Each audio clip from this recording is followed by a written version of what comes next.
नमस्कार। मैं सुधीर श्रीवास्तव ज्योतिष अनुसंधान केंद्र में आपका स्वागत करता हूं। मित्रों, आप लोगों ने मेरे चैनल को अगर अभी तक सब्सक्राइब नहीं किया है तो जल्द सब्सक्राइब करें ताकि मेरे आने वाले नए एपिसोड और वीडियोस की सबसे पहले आपको जानकारी मिल पाए।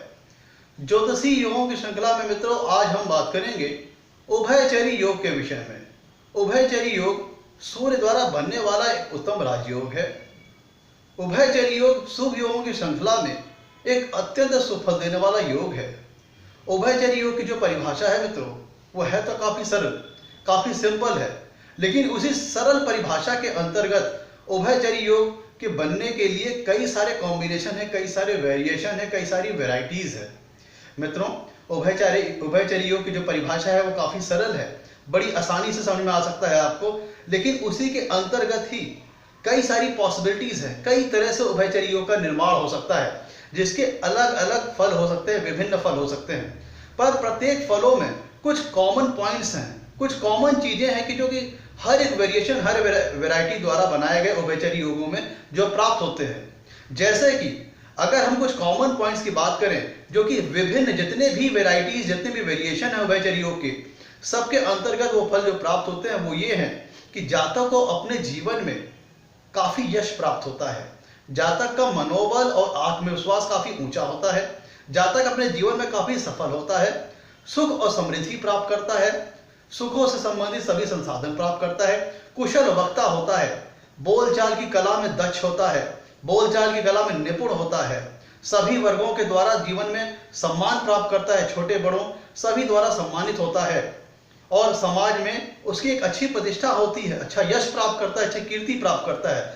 ये कुछ कॉमन पॉइंट्स थे जो कि किसी भी प्रकार बनने वाले उभयचरी योग में ये फल जातक को प्राप्त होते हैं। और जो जो वेरिएशंस इसमें बनते हैं, हर एक वेरिएशन के कुछ अपने स्पेसिफिक, कुछ अपने कह लीजिए कि कुछ अपने यूनिक फल भी होते हैं, जिनके ऊपर हम अगर चर्चा करेंगे तो एपिसोड काफी लंबा हो जाएगा। हम सिर्फ कुछ कॉमन पॉइंट्स के ऊपर डिस्कस कर रहे हैं जो कि प्रत्येक उभयचरी योग में प्राप्त होते हैं। तो मित्रों, सबसे पहले इसकी परिभाषा की बात हम करते हैं। इसकी परिभाषा बेहद सरल है, आपको आसानी से समझ में आएगी, लेकिन इसकी परिभाषा में ही गूढ़ता है, जिसके चलते ही कई प्रकार के उभयचरी योग का निर्माण एक ही परिभाषा के द्वारा हो सकता है। तो मित्रों, सबसे पहले जो ज्योतिष शास्त्र में जो उभयचरी योग की जो परिभाषा बताई गई है, हम उसके ऊपर चर्चा करते हैं। मित्रों, उभयचरी योग की जो ज्योतिष शास्त्र में परिभाषा बताई गई है, उसमें कहा गया है कि सूर्य से दूसरे भाव में और सूर्य से 12वें भाव में कोई ना कोई ग्रह स्थित हो, तब उभयचरी योग का निर्माण होता है। ध्यान दीजिएगा, यहां पे जब हम ग्रहों की बात कर रहे हैं तो यहां पे चंद्रमा को हमें हटा देना है, राहु केतु को हटा देना है। चंद्रमा, राहु और केतु को छोड़ करके सूर्य से दूसरे भाव में अगर कोई ग्रह मौजूद है, स्थित है जन्म कुंडली में, साथ ही साथ सूर्य से 12वें भाव में भी कोई ग्रह मौजूद है, उपस्थित है कुंडली में, तब जाकर के कुंडली में उभयचरी योग का निर्माण होता है। ध्यान दीजिएगा, यहां पे हमें चंद्रमा, राहु, केतु को ध्यान नहीं देना है, उनको नेग्लेक्ट कर देना है। बाकी बचे 5 ग्रह कौन कौन से? शुक्र, शनि, मंगल, बुध और गुरु, इनके सहयोग से ही उभयचरी योग का निर्माण हो सकता है। तो मित्रों, उभयचरी योग के निर्माण के अंतर्गत ये कहा गया कि सूर्य से दूसरे भाव में कोई ना कोई ग्रह होना चाहिए और सूर्य से 12वें भाव में भी कोई ना कोई ग्रह होना चाहिए जन्म कुंडली में। अब यहाँ पे बात उठती है कि सूर्य से आगे भी अगले भाव में, मतलब सूर्य से दूसरे भाव में भी 5 ग्रहों की संभावना बनती है और सूर्य से 12वें भाव में भी 5 ग्रहों के होने की संभावना बनती है, जिसके चलते मैंने आपको बताया कि उभयचरी योग में कई सारे कॉम्बिनेशंस बन सकते हैं, कई सारे वेरिएशन, कई सारी वेराइटीज बन सकती हैं।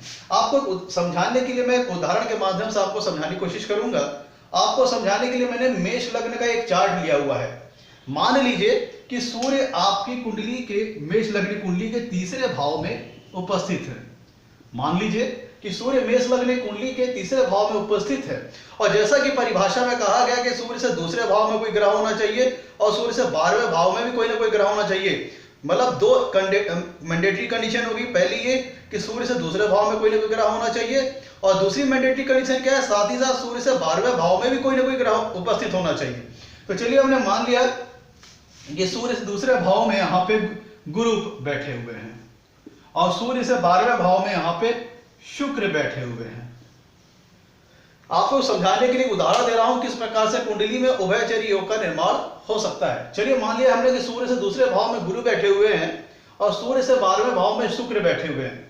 तो मित्रों कि जैसा कि उभयचरी योग की परिभाषा में बताया गया कि सूर्य से दूसरे भाव में कोई ना कोई ग्रह होना चाहिए और सूर्य से 12वें भाव में भी कोई ना कोई ग्रह होना चाहिए।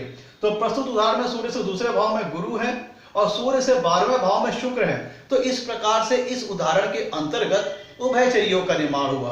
अब यहां पे अगर शुक्र के बजाय अगर शनि होंगे तो भी उभयचरी योग बन जाएगा, और यहां पे गुरु के बजाय यहां पे बुध हो जाएंगे तो भी उभयचरी योग का निर्माण हो जाएगा। इसीलिए मैंने आपसे कहा कि एक ही परिभाषा के अंतर्गत, परिभाषा तो सिंपल है पर इसके अंदर बहुत सारी वेराइटीज बन सकती है, बहुत सारे वेरिएशन, बहुत सारे कॉम्बिनेशन बन सकते हैं उभयचरी योग के। क्यों? क्योंकि सूर्य के आगे दूसरे भाव में भी संभावना है कि 5 ग्रहों में से कोई भी हो सकता है, और सूर्य से 12वें भाव में भी संभावना है कि 5 ग्रहों में से कोई भी हो सकता है। तो इसमें भी कई सारे कॉम्बिनेशन बनेंगे।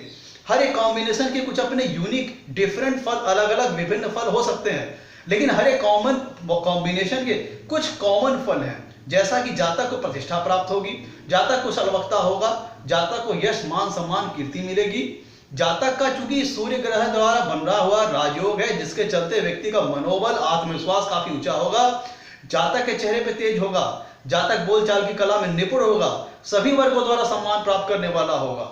मित्रों ये थी उभयचरी योग की परिभाषा। आपसे कहना है मेरे वीडियो को लाइक करें और मेरे चैनल को सब्सक्राइब करें ताकि मेरे आने वाले वीडियोस की आपको जानकारी मिल पाए। मित्रों एक बात और कि उभयचरी योग का पूर्ण फल कब मिलेगा, क्योंकि उभयचरी योग तो बन तो कई कुंडलियों में रहा होगा, तो उभयचरी योग का पूर्ण फल कब मिलेगा? मित्रों उभयचरी योग का पूर्ण फल तब मिलेगा कि जो ग्रह इस योग को बनाने के लिए पार्टिसिपेट कर रहे हैं, सहयोग कर रहे हैं, कोई भी ग्रह अपनी नीच राशि का नहीं होना चाहिए और अस्त नहीं होना चाहिए और पूर्ण रूप से डिग्री वाइज में बलाबल में होना चाहिए। ध्यान दीजिएगा कि उभयचरी योग का पूर्ण फल तब मिलेगा जब सबसे पहली इंपॉर्टेंट कंडीशन है कि कुंडली में लग्नेश की स्थिति बलवान होनी चाहिए। दूसरी बात, जो सभी ग्रह इस योग को बनाने में सहयोग कर रहे हैं, पार्टिसिपेट कर रहे हैं, कोई भी ग्रह नीच राशि का नहीं होना चाहिए, डिग्री वाइज बलाबल में होना चाहिए, अस्त नहीं होना चाहिए। तब जाकर के इस कुंडली में उभयचरी योग का पूर्ण फल जातक को प्राप्त होता है। मित्रों आप लोगों से कहना है कि मेरे वीडियो को लाइक करें, मेरे चैनल को सब्सक्राइब करें।